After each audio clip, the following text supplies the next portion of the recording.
শরণ গোস্বামী ধর্ম শরণ গোস্বামী গোস্বামী ধর্ম শরণ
पूजार पहुँचार कि दिए पूजी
তাই শুধু সজ্জন মন্ডলী, হ্যালো হ্যালো, দূর দূরান্ত থেকে আগত এবং সমাগত যারা উপস্থিত রয়েছেন, সদর্মে প্রাণ, আমার তথাগত অনুসারী বুদ্ধ ধর্মাবলম্বী যারা উপস্থিত রয়েছেন, আমার পিতার সমতুল্য আমার পিতৃমণ্ডলীগণ, আর এই আসরকে যারা অলঙ্কৃত করেছেন, আমার মায়ের সমতুল্য আমার মমতাময়ী মাতৃমণ্ডলীগণ, আমি সর্বপ্রথম আসরে দাঁড়িয়ে এই অধম কবিয়াল নিরঞ্জন বাংলাদেশ বেতার টেলিভিশন এবং চট্টগ্রাম কবিয়াল সমিতির পক্ষ হতে চাঙ্গা সাক্ষ্যমণি ভুক্ত কীর্তনিয়া পরিষদের পক্ষ থেকে আপনাদের সকলের যুগল কমল পদ পার্বে একটি ভক্তিপূর্ণ প্রণাম করলাম জ্ঞাপন। তো আজকে অনেকদিন পরে আপনাদের সুনামধন্য গ্রামের সুনামধন্য স্থানে আজকে একদিকে কঠিন জীবন দান উৎসবকে কেন্দ্র করে, আরেকদিকে যিনি কিছুদিন আগে আমাদের মাঝে ছিল, জীবিত বর্তমান হয়েছে প্রয়াত, যিনি ইহদান ত্যাগ করে যিনি পরধামে গমন করেছেন, আমার সেই শ্রদ্ধেয় ভান্তে, যাকে সম্মানের সাথে কথা বলতে হয় শতমকৃতি উপেক্ষা পাল থেরো মহোদয়ের অন্ত্যেষ্টি ক্রিয়াকে কেন্দ্র করে এই বিহার কর্তৃপক্ষ যারা রয়েছেন এবং কমিটিতে যারা রয়েছেন, এই আপনাদেরকে আনন্দ দেওয়ার জন্য তারা করেছে একটি বুদ্ধ কীর্তনের আয়োজন। হয়তো হয়েছে কিছু মূল্যবান কথার প্রয়োজন, আমরা আজকে উপস্থিত হয়েছি, গায়ক দুজন করব কিছুক্ষণ পাল্টারণ। আপনারা যারা জ্ঞানী শ্রোতা রয়েছেন তারা বসে বসে করবেন শ্রবণ। তো ধর্ম নিয়ে আলোচনা করতে হলে অনেক অনেক জ্ঞানের প্রয়োজন হয়। আপনারা আমাকে দেখতেই পাচ্ছেন, আমি এখনো নবীন হতে পারিনি। প্রবীণ যারা কবি ছিল সত্যেন্দ্র দত্ত জসীম নবীন, মহাজ্ঞানী পদে আমার শত সহস্র নমস্কার। এই ধর্ম নিয়ে আলোচনা করতে হলে সর্বপ্রথম আগে লেখাপড়া লাগে, সুরতাল মাত্রা জানতে হয়, ভাষা জানতে হয়, পরিবেশন জানতে হয়। আমি যে কথাগুলো বলেছি তার একটু কিন্তু আমার ভিতরে নেই, নাই।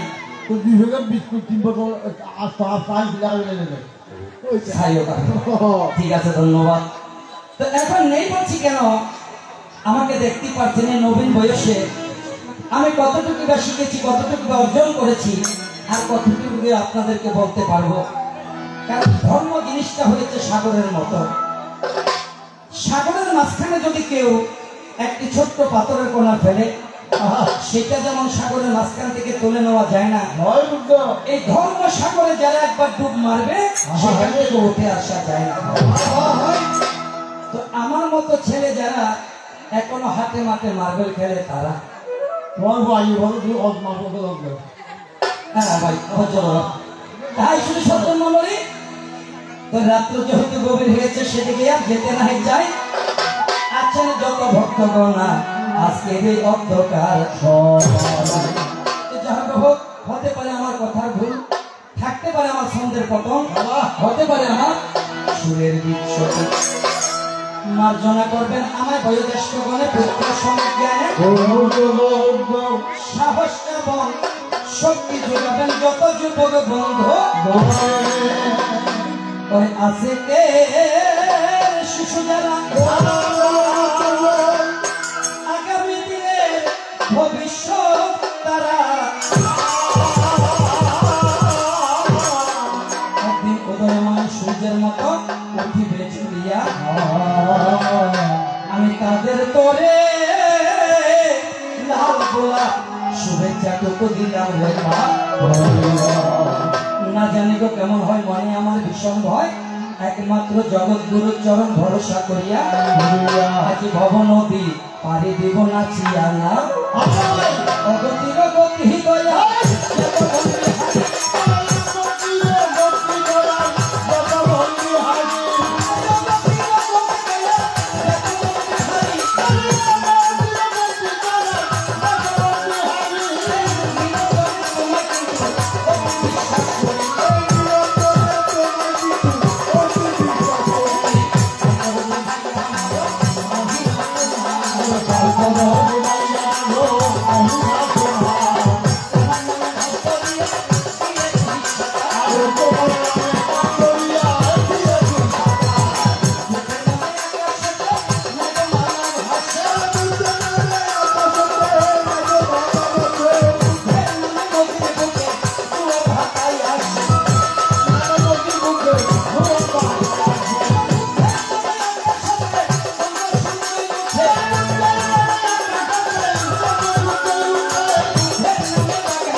মরণশীল একদিন না একদিন আমাদেরকে অবশ্য মৃত্যুবরণ করতে হবে।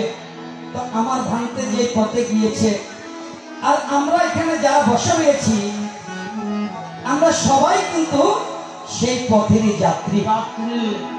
হয়তো কেউ 2 দিন আগে আর কেউ 2 দিন পরে। ভাগ্য লিখে ললাটেতে মরণ লিখে পায়, যতাই মরিবে মানুষ ততাই চলে। আমাদের ভাগ্যটা নির্ধারণ কোথায়? ললাটে। আর আমাদের মরণটা কোথায়? পায়ে। বলে কেন? আপনারা দেখবেন বাড়ি থেকে ভালো মানুষ হাতে হাতে চায়ের দোকানে গিয়েছে, সেখানে গিয়ে স্ট্রোক করে চায়ের দোকানে মারা গিয়েছে। বলে এই পা দুইটার কাজ হলে আপনি যেখানে মৃত্যুবরণ করবেন আপনাকে সেখানে নিয়ে যাওয়া, পৌঁছিয়ে দেওয়া। তো এই জন্য বাবা যার যার কাছ থেকে অবশ্যই করে। তো শিল্পী গানে বলে করে আছেন আমার মুক্তার, আছেন আমার ব্যারিস্টার, আছেন আমার মুক্তার, আছেন আমার ব্যারিস্টার, সব বিচার আমার খবর আমি কাছে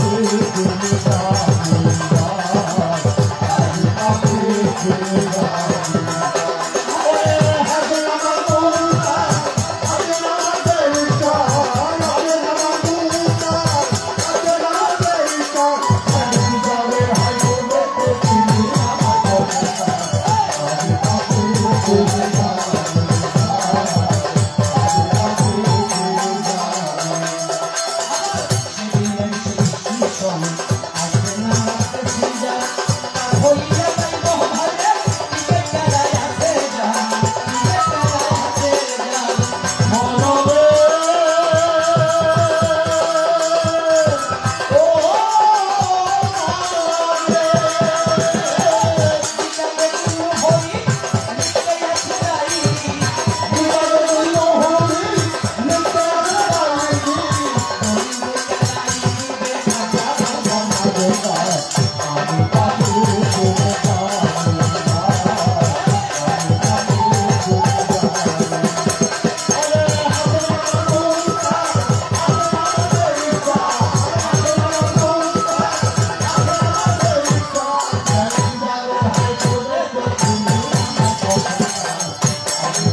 দেখতে দেখতে রাত্রে একটু গভীরের দিকে গিয়েছে। আর আজকে এই অর্থ কমিটি রয়েছে যারা একটি সুন্দর গানের ধারা দিয়েছে, তারা একদিকে থাকবে আমার ভগবান বুদ্ধ, আরেকদিকে থাকবে দেবদত্ত। দেবদত্ত কোনো বাবা খারাপ নয়, ও খুব ভালো। দেবদত্ত ভালো, দেবদত্ত কোনো খারাপ নয়। হয়তো তার খাসিয়ত খারাপ হইতে পারে, মানুষ হিসেবে তো খারাপ নয়, কারণ খাসিয়ত যে মানুষ একদিনই নয় নয়। এই জন্য বলছে গুণীজন বলছে, তোমরা পাপকে নিন্দা করো কিন্তু মানুষকে নিন্দা করিও না, পাপকে কখনো নিন্দা করিও না। যা হইবে হোক সেদিকে। এখন এই প্রথম আসক্তি যিনি অলঙ্কিত করেছেন, আমার কনিষ্ঠ ভাজন, আমার ছোট ভাইয়ের মতো, যার নামটা হয়েছে বিশিষ্ট পাল্টা কীর্তনিয়া শ্রীযুক্ত বাবু জয় বড়ুয়া মহোদয়। ওর বাড়িটা হয়েছে ভাস্কালী থানার অন্তর্গত শিল্প। ছেলেটা খুব ভদ্র, দেখতেও খুব সুন্দর, তেজবান বীর্যবান, যাকে দেখতেও খুব সুন্দর লাগে, রূপবান গুণবান। তাই শ্রী সত্তর মন্ডলী, তো তোমার প্রতি আমার ব্যক্তিগতভাবে আশীর্বাদ এবং ভালোবাসা আজীবন থাকবে। তো তিনি দেবদত্তের ভূমিকায় গিয়ে এই আমার মতো একজন নরাধমকে তিনি বুদ্ধের ভূমিকায় রেখেছেন। আমাকে একটু ক্ষমা করবেন, আমি কিন্তু বুদ্ধ নই, আমি বুদ্ধের পক্ষে দুই একটা কথা বলি। বলে কেন? আমি যদি নিজেকে বুদ্ধ মনে করি, এর সাথে বড় পাপ পৃথিবী তার কোনো কিছু নেই। এই টুকুটা করি, এই ভাইয়া এইগুলো করে যান, আপনার আওয়াজটা আমার কানে বাজে আসলে। কারণ কিছু গায়ক আছে তারা বুদ্ধের ভূমিকা গেলে নিজেকে নিজে বুদ্ধ মনে করে। এই কাজটা পরে করবেন, সময় আছে। তারা বুদ্ধের ভূমিকায় গেলে নিজেকে তারা বুদ্ধ মনে করে, আর দেবদত্তের ভূমিকা গেলে নিজেকে দেবদত্ত মনে করে। দেবদত্তের যে গুণ নাই তা নয়, দেবদত্তের ভিতরে অপরন্ত গুণ আছে। ভাইয়া একবার দুইবার তিনবার ডাক দিয়েছে, কাজটা পরে করা যাবে না? যাবে তো নাকি না? সরল নাম থেকে থেকে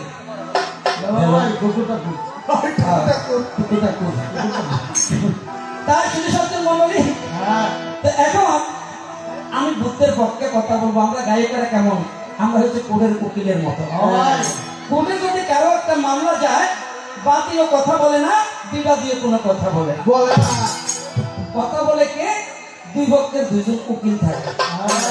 কথাটা কি সত্য? সত্য। বাদীও কথা বলে না, বিবাদীও কথা বলে না। তো আমরা আজকে দুইজন দুই পক্ষের করবো ওকালতি। আপনারা দিবেন তার ভালো মন্দের স্বীকৃতি, কার কথার কতটুকু রয়েছে যুক্তি অথবা উক্তি। যুক্তিতে নাকি হয় বলে মানুষের মুখ। ঠিক আছে। তো এখন এখানে কিছু গুণীজন ব্যক্তি রয়েছে, আসলে যাদের কথাটা না বললে নয়। আর যে দেশে গুণীজনকে মানুষ সম্মান করে না, সে দেশে কখনো গুণী জন্মগ্রহণ করে না। আমার সম্মুখও দেখা যাচ্ছে এখানে আমরা আসলে তাদের সাথে যদিও মেলামেশা না থাকে, তাদের কথাগুলো আমরা শুনেছি, তাদের সম্পর্কে আমরা ভালো জেনেছি।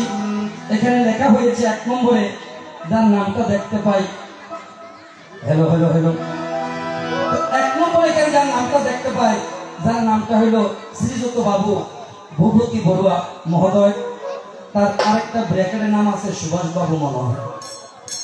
আরেকজন ব্যক্তি রয়েছে যার নাম শ্রীযুক্ত বাবু সুনীল বড়ুয়া, আরেকজন ব্যক্তি পরিতোষ বড়ুয়া মহোদয়। তো তাদের প্রতি আমি শ্রদ্ধা জ্ঞাপন করছি এবং তাদের প্রতি ভালোবাসা নিবেদন করছি। তাদের চরণে আমি প্রণাম রাখছি, কারণ তারা কীর্তনিয়া বাবা। যেখানে কীর্তন নাই সেখানে আমার ভগবানও নাই, যেখানে কীর্তন আছে সেখানে আমার ভগবানও আছে। আরেকজন ব্যক্তির নাম রূপবতী, কিন্তু রূপবতী হলে কি দাদা ব্যর্থ করে হয়ে গেছে। না, রূপ ঠিক আছে, কিন্তু রূপের চাইতে তার ভ্যাট বেড়ে গেছে। এই আপনাদের সম্বন্ধে বসা আছে, একটু কম খাবেন, যদি পারেন ডায়েট কন্ট্রোল করেন, ফ্যাটটা আগের থেকে একটু ছোট করেন, তাহলে আপনাকে দেখতে রূপ যেমন না আবার তেমন। তেমন দেখতে ঠিক আছে। তো আপনাকেও দেখতে আর একটু সুন্দর লাগে, যদি ভেটটা কমে যায় এটার জন্য একটু ব্যায়াম করবেন। তাই শুধু সত্য মন্ডলী, আপনার চরণ আমার একটি নমস্কার দিয়ে যাচ্ছে। যাবার সময় আমার দেবদত্ত দিয়ে কথা জানিবারে চাই, সময়ের অভাবেতেই আমি লম্বা সূচনাতে যাব না, প্রশ্নের উত্তর দিয়ে বিদায় নিব আজকে। এবার শোনো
দুষ্ট লোকের মিষ্টি কথা ঘনিয়ে আসে কাছে, কথা দিয়া কথা নাই প্রাণে মারে।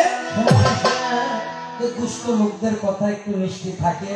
তো যাই হোক, আমি তোমাকে কখনো নিন্দা করব না, কারণ যেহেতু আমি বুদ্ধের ভূমিকায়, ভগবানের ভূমিকায়, ভগবান কাউকে কখনো নিন্দা করেন না। কেন? একটা তৃণলতা পর্যন্ত আমার ভগবানের নাম গুণাগুণ জপ করে। যেখানে একটা তৃণলতা পর্যন্ত আমার ভগবানের অনুসারী, আর ভগবান প্রতিটা মানুষের ভিতরে বিরাজিতমান। তো প্রতিটা মানুষের ভিতরে যদি বিরাজিতমান থাকে, তাহলে দেবদত্তের ভিতরে তো ভগবান আছে নাকি নাই? দেবদত্ত এই আটটেন সারুগাল আড়াছাড়া ঘর, আটটেন সারুগাল আড়াছাড়া ঘরের কার হুকুমে করতেছো তুমি হাটটেন সারুগাল আড়াছাড়ি? এই কথা তোমার মনে নাই। ওই সর্বপ্রথম সাক্ষাৎ কোথায় দেখিয়েছে? অনুপ্রিয়া আম্রকানন। এই অনুপ্রিয়া আম্রকাননে তারা 7 জন ব্যক্তি আসিয়াছিল প্রবজ্ঞা অথবা ভিক্ষা গ্রহণের জন্য। কথা মিথ্যা নাই। কোথায় আছে আমার দেবদত্ত? বসে বসে শ্রবণ করো আমার বিস্মিত, আমার কথাগুলো তুমি বসে বসে শ্রবণ করো।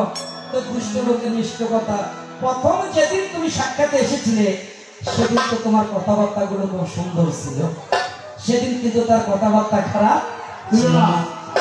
ওই প্রথম দেখার কালে দেবদত্ত আমার কথা দিয়াছি রে, ওই ভুলিবে না মোরে এই জীবন গেলে, যদি না পাই তোমারে। দেবদত্ত বলছিল, যদি না পাই তোমারে আমার জীবনের তরে, এই সোনার জীবন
শ্রদ্ধার সাথে আমার কাছে দুটি কথা রেখেছেন, বলে যে আমি তোমাকে প্রশ্ন করব না, কারণ তুমি যেহেতু ভগবানের ভূমিকায়, তাহলে আমি তোমার চরণে দুইটি কথা আমি নিবেদন রাখলাম।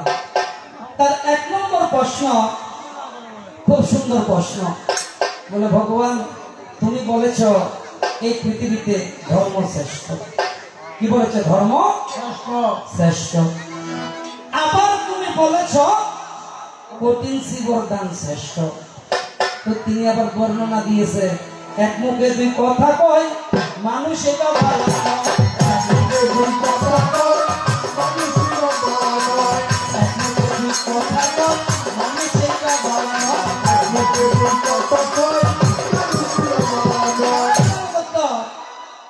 তোমার প্রশ্নের উত্তরগুলো তুমি একটু সুন্দর করে শুনে নাও।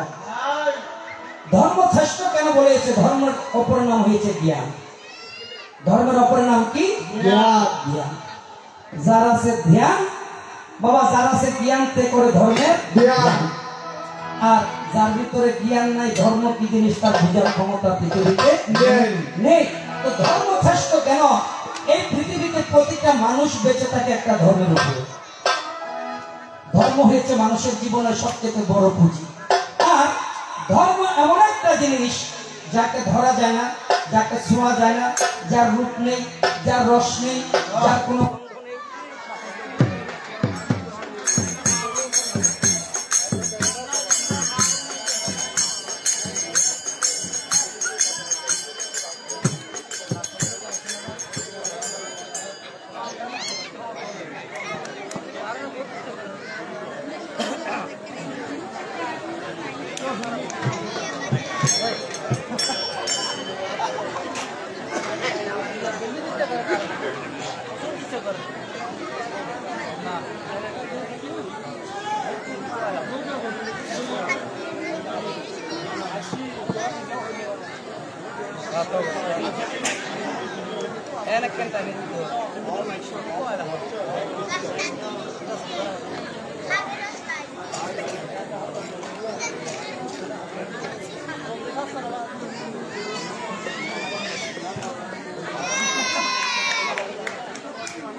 Hello hello hello hello hello তাই শুধু শব্দ বলি, আমি তোমার প্রশ্নের উত্তর দিয়ে তোমার কাছে প্রশ্ন করে যাব। কোথায় আছো তুমি? শোনো দিলাম, তোমার সাথে হবে কিন্তু আজার সঙ্গে আমরা দুজনের মধ্যে আলাপ। ওর চোখের পলকে আমার দেবদত্ত ফলান নীলা কারিয়া দিদুনিয়া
থাকে। মানুষ বেঁচে থাকে কিসের মাঝে? ধর্মের মাঝে। খাবারের মাঝেও নয়, কাপড় চোপড়ের মাঝেও নয়, রং তামাশার মাঝেও নয়। কোন একটা মানুষের মনে যদি দুঃখ আসে, তিনি কার কাছে যাবে? ওই ভগবানের চরণে আসবে। আশা প্রার্থনা করবে, ভগবান আমাকে সমস্যা থেকে তুমি মুক্ত করো, আমি খুব বিপদে আছি, আমাকে বিপদ থেকে মুক্ত করো। তো যাবে কার কাছে? একমাত্র ভগবানের কাছে, ধর্মের কাছে। এই জন্য পৃথিবীতে ধর্ম শ্রেষ্ঠ তোমায় বলে যায়। আবার শিবরদান আর যে ধর্ম এক জিনিস নয়, তোমার কাছে বর্ণন করবো আজকে। তুমি একদিকে ধর্মের কথা বলেছ, আবার শিবরদানের দিকে চলে গিয়েছ। এক লাভ দিয়ে কোথায় চলে গেছে? 1000 মাইল দূরে চলে গেছে। তারপরে তোমাকে আমি ধন্যবাদ দিয়ে যাই। শিবরদান শ্রেষ্ঠ কেন এই কথাটা শোনো তুমি, আমি তোমাকে বর্ণনা দিব আজকে। শিবরদান শ্রেষ্ঠ কেন এই নাগতিক ছবি তিনি বর্ণনা করেছিল। বলেছিল, দেখো এক জায়গায় দেশনা করতে গিয়ে তিনি বলেছিল, আমি একবার কঠিন শিবরদান করে আমি 30 কল্পকাল, মানে 30 কল্পকাল পর্যন্ত আমি কোন গরিবের ঘরে জন্ম নিই। তারপরে গরিবের ঘরে জন্ম নিই। এই 30 কল্পকাল পর্যন্ত আমি কোনদিন আমি রোগে শোকে কষ্ট পাইনি। এই 30 কল্পকাল পর্যন্ত আমি কোনদিন খাবারের জন্য কষ্ট পাইনি। তো জিজ্ঞাসা করেছিল, এই 30 কল্পকালটা কেমন? বলে যে, মনে করো এদিকে 8 মাইল, দীর্ঘ 8 মাইল, প্রস্থ 8 মাইল। একটা পুকুর পুরানোর পরে পুকুরটার নিচের দিকে 8 মাইল, কমাইল নিচের দিকে 8 মাইল। এই নিচের দিকে 8 মাইল, দীর্ঘ বস্তু 8 মাইল। একটা পুকুর পুড়িয়ে বৎসরে যদি একটা একটা করে সরিষা দানা ফেলো, কয়টি? বৎসরে যদি একটি একটি করে যদি সরিষা দানা ফেলো, এই 8 মাইল গভীর এই পুকুরটা যতদিনে ভরাট হবে, এই চিবরদানের ফলটা ঠিক তত বড়। কথাটা বুঝে গিয়েছে বাবা? এই পুকুরটা আচ্ছা 8 মাইল দীর্ঘ, 8 মাইল প্রস্থ, 8 মাইল গভীর। এই পুকুরটাকে বৎসরে একটা একটা করে সরিষা ফেললে আচ্ছা কত লক্ষ লক্ষ বৎসর লাগবে বলে মনে হয় পূরণ করতে?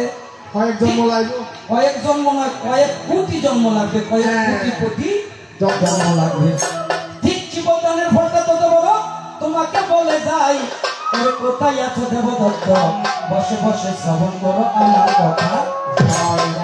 ও দেবদত্ত হরে, তুই তো ভালা তোর সবার।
যদিও তোমার স্বভাবটা একটু খারাপ। আপনারা দেখবেন বর্তমানে এই একটা জিনিস কিছুদিন আগে আমি দেখলাম, সিটিং এর উপরে বাটফার আছে পৃথিবীতে। আছে না নাই? সিটিং এর উপরে পৃথিবীতে বাটফার আছে। একজন ব্যক্তি ছাকতে গিয়েছে আদা কেনার জন্য। এখন আদা কিনে, আচ্ছা বাবা কেউ যদি 100 গ্রাম 200 গ্রাম আদা কেজি আদা কিনে, আচ্ছা থেকে আরো তো যাইবো নাকি দোকানদারের কাছে যাইবো? দোকানদারের কাছে যাইবো। দোকানদারের কাছে কারণ আধা কেজি 1 কেজি আটার জন্য আরো তো গিয়ে কোনো লাভ নেই। বাবা সিটিং এর তো বাবা সিটিং এর কাছে কি বেশি, সিটিং এর কাছে বুদ্ধি বেশি। চলে গেছে কোথায়, সাতটায় চলে গেছে 200 গ্রাম আদা কেনার জন্য। মাত্র সকালবেলা আড়ত দাম মাত্র আড়ত খুলছে, আদার আড়ত খুলছে, গিয়ে মাত্র জিজ্ঞেস করে বলে তো দাদা আদার জাহাজ আসছে না আড়তে, মানে বিদেশে কোন আদার জাহাজ টাজ আসছে না কেন, সিটি নিতে চিন্তা করি গেছে। এখন দোকানদারের মনে মনে খুশি, আড়তদার খুশি, কয়েকখান 210 মন কিনবে অনলাইন, যেহেতু আদার জাহাজের খবর লস। এখন দোকানদার খুশির খেলা কথা দাদা অনেক খেলা করে বইও, আগে থেকে খেলা করে চা খাও, তারপরে যে আদা লইব। কর্মচারীকে অর্ডার দিচ্ছে এই দা ওনার জন্য ডিম আমলেট আনবি, ডাল ভাজি আনবি, পরোটা আনবি, চা আনবি, তাহলে একটা ব্যঞ্জ সিগারেটও আনবি। কারণ দোকানদার খুশি হয়েছে, মনে মনে চিন্তা করছে হয়তো 210 মন আদা কিনবে। চা নাস্তা খাওয়ার পরে তাকে ডাকছে, বলে আপনার আদা কয় মন লাগবে? বাবা আমি এতগুলো আদা দিয়ে কি করবো? বলে যে আমাকে 200 গ্রাম আদা দিল। এখন দোকানদার তাকে 120 টাকার নাস্তা হয়ে গেছে, যেহেতু আদার জাহাজের খবর নিছে, তাহলে বেশা বেশি আদা কিনবো, তাহলে 120 টাকা নাস্তা হয়ে গেল দাদা। দোকানদার মনে মনে চিন্তা করে তো বহুত বড় সিটিং এর আদা, কত সিটিং এর উপরে অবশ্যই বাকফারি গরম করে। কর্মচারী অর্ডার দিয়ে কথা তাহলে 200 গ্রাম আদা দেয়। 200 গ্রাম আদা দিবার পরে 200 গ্রাম আদার দাম লিখে দাও দাদা 200 টাকা। দাদা ইয়া 200 গ্রাম আদার দাম 200 টাকা, কারণ না কি? ভাই তুই মনে করো তুই শেয়ার দুনিয়া তার কোনো শেয়ার নেই। হ্যাঁ তুই রাত না হইতে না পাই গেলে সেটা না ভাই আশ্বাস, ঠিক আছে তুই আইলে কইতে বলে আপনি হঠাৎ বুঝা লাগে আর ওরকম নাস্তা হবে। হয়তো 200 গ্রাম আদার দাম 200 টাকা কিনলে হয়তো এই বছর বাংলাদেশের ভিতরে আদার চাষ নয়, চায়না আদা এই বছর আইনি ভক্ত, আমেরিকার 20 মন আদায় নিজে একটা জাহাজ পাড়া করি, তো যে কারণে আদার দাম মানে কেনা বেশি। সিটিং বাজি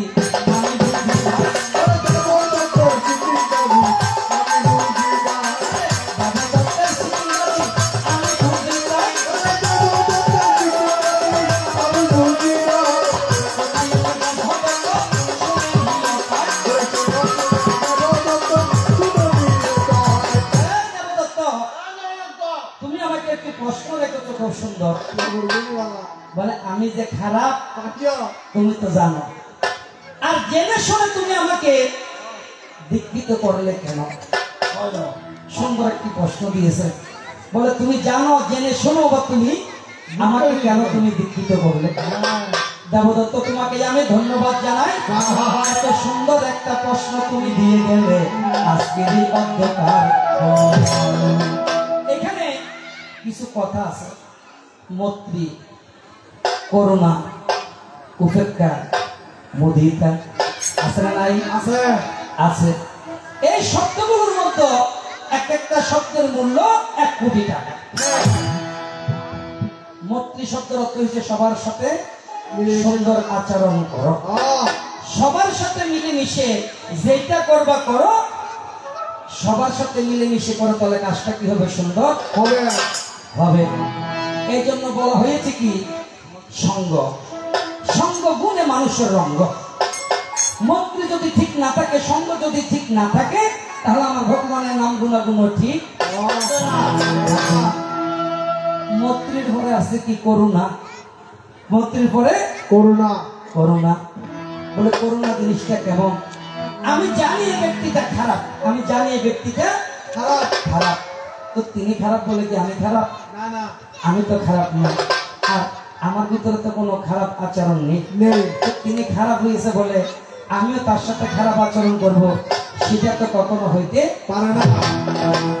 একজন খারাপ ব্যক্তিও যদি কোনো একটা সমস্যায় থাকে, আপনার পাশের বাড়ি হোক, ব্যক্তিটা খারাপ, আচ্ছা এই লোকটা যদি উপাস থাকে, আপনার দেখতে কি ভালো লাগবে? না না, লাগবে না। আপনার একটু হইলো তার প্রতি আপনার করুণা, আপনার অবশ্যই আপনাকে নাড়া দিবে, আপনার বিবেককে নাড়া দিবে যে এই মানুষটা কষ্ট পাচ্ছে, আর এই মানুষটা কষ্টের কারণে তিনি আমার কাছে এসেছে।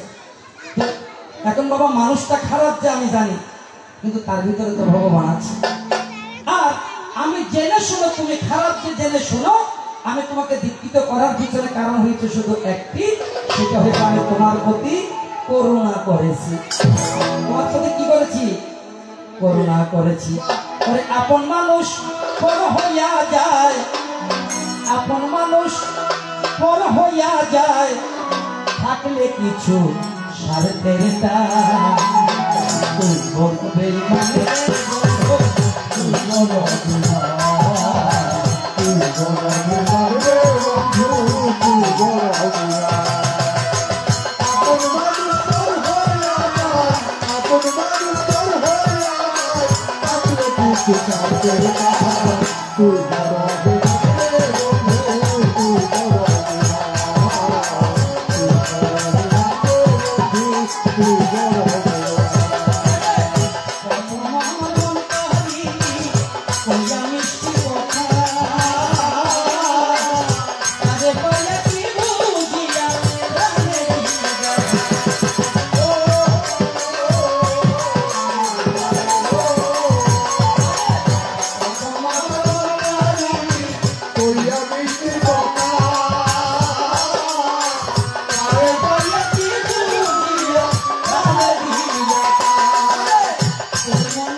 এখানে আমি তোমার দুইটি প্রশ্ন সঙ্গ দিয়া যাই।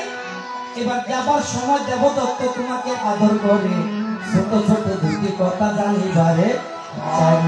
আচ্ছা দেবদত্ত, তুমি যে সঙ্গ ভেদ করেছ, ওই তোমার সাথে তো আমার কোনো ঝগড়া ছিল কি? তোমার সাথে আমার কোনো ঝগড়া ছিল না। আর আমি কোনোদিন তোমাকে একটা বড় কথা বলিনি। স্যার একটু বলো তো দেখি, এমন কি জিনিস তুমি আমার কাছে চেয়েছিলে যা তোমাকে না দেওয়ার কারণে তুমি সঙ্গ ভেদ করেছো? এমন কি জিনিস আমার কাছে চেয়েছিলে তাই, আর কি কারণে তুমি সঙ্গ ভেদ করলে এই কথাটাই একটু বলে দিবে আজকে রে সবাই। প্রশ্ন নম্বর 1, খুব জানতে ইচ্ছে করে,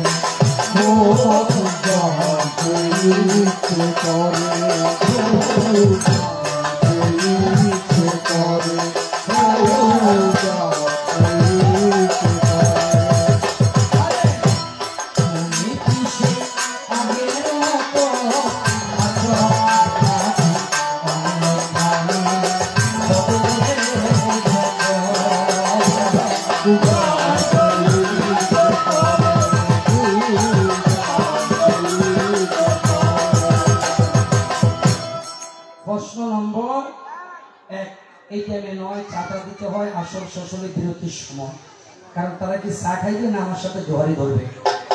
তাই শুধু সজ্জন মন্ডলী, প্রশ্ন নম্বর বাবা প্রশ্ন বুঝে গিয়েছে।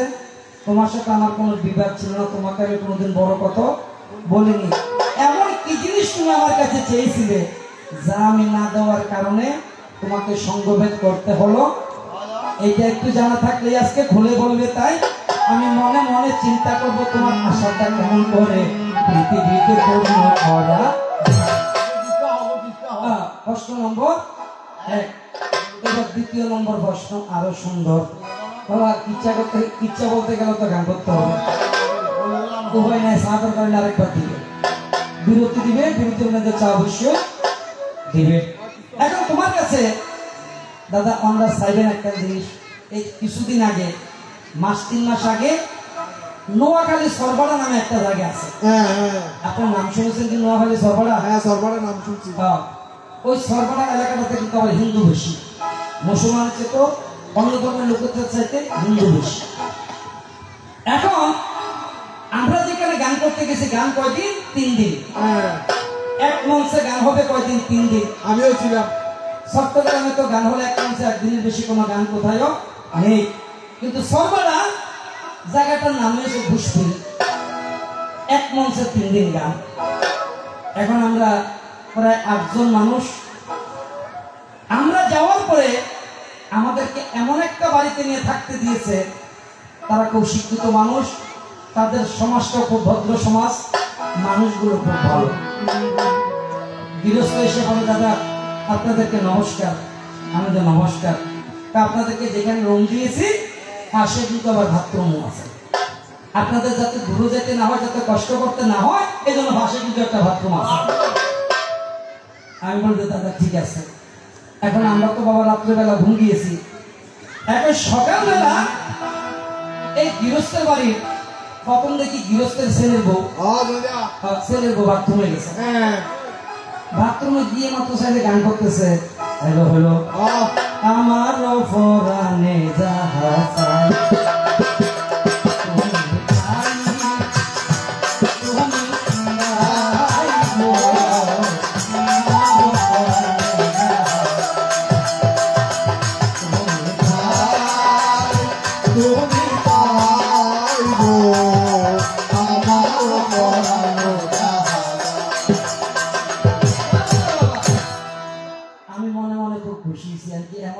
চাই থাকতে দিছে।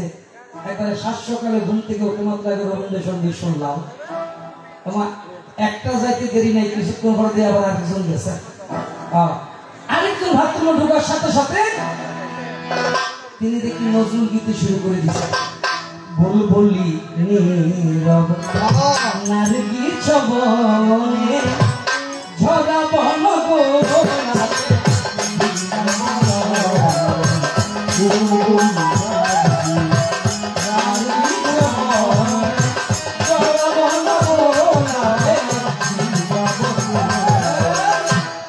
বেশি দরকার নেই। আমি তারা তো সঙ্গীত ফ্যামিলির মানুষ, মানে কাজে কর্মে যারা মনে গান করতে পারে না, যে বাথরুমে যায় সেই দিকে একটা একটা গান গায়। কিছুক্ষণ পরে দেখলাম গৃহস্থের বউ গেছে বাথরুমে। গৃহস্থের বউ বাথরুমে গিয়ে তিনি আরো সুন্দর গান করতেছে। এখন একজনে গাইছে কি রবীন্দ্রসঙ্গীত, আরেকজনে নজরুল গীতি, এবং তিনি গাইতেছে ইন্ডিয়া শিল্পীদের আধুনিক গান। আমার এই ভালোবাসা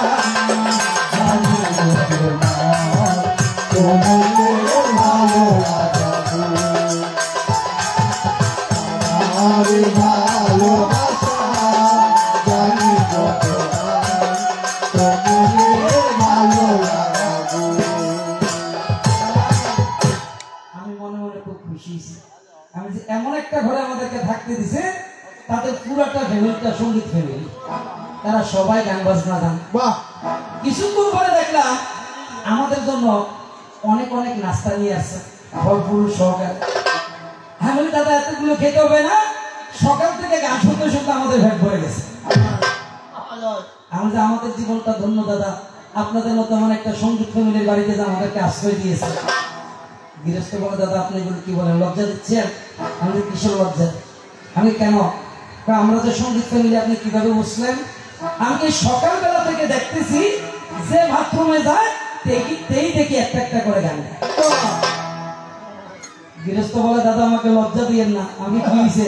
দাদা আজকে 1 সপ্তাহ হয়েছে আমাদের বাথরুমের হুকটা নষ্ট হয়ে গেছে, এই জন্য যে বাথরুমে যায় সেই একটা একটা করে গান গায়, যাতে আরেকজন মানুষ যাতে বাথরুমে না যায়। তাই দেবদত্ত প্রশ্ন নম্বর 1। এবার দ্বিতীয় প্রশ্ন তোমার কাছে জানিবারে চাই, ওই কোথায় আছো দেবদত্ত? সেটা থেকে প্রশ্ন করবো আধুরা তে যদি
জানলে আজকে বলবো তো দেখি, আশা করি তুমি জানো।